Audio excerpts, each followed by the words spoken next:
The minute your donor is approved, and if you're healthy, we will schedule the transplant. We do them down the hill at Sharp Memorial, and we do them multiple times a month. For the most part, the living donor kidneys are healthier because we screen the donors to make sure they are healthy enough to donate. The kidneys last longer. There can be less chance of rejection because we can try and get you a better match. Because it is a scheduled surgery and you are optimized and healthy, there's less risk of complications. And if we can get you a better match, there's a possibility of less immunosuppressant medications. And kind of the best part of it is you're having it done in daylight, and you know when it is, and you can get everything planned, and it's predictable, versus me calling you at 2 a.m. Living donors, ideally, they are at least 25 years old, they're healthy, they're not diabetic, they don't have any hypertension. If they do, they're on one medication, and that's usually an older donor.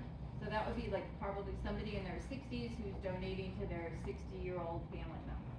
And their BMI has to be under 35, but closer to 30 is best, and that's just best for the donors in terms of the surgery and the recovery.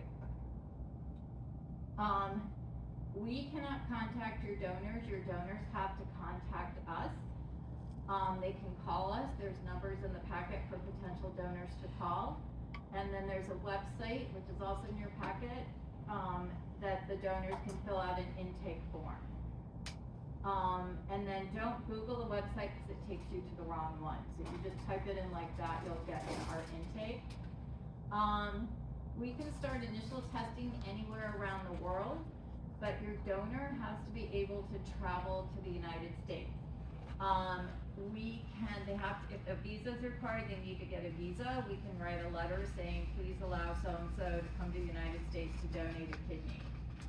And then for the most part, your insurance will pay for the workup for the donor and the surgery. So, to directly donate, your donor has to be compatible, which means they're blood type compatible and cross-match compatible. And then you have to be on the list before you could have a living donor surgery. And then the living donor evaluations, they have a similar kind of parallel workup. They meet with a living donor advocate, and the living donor advocate talks to them about why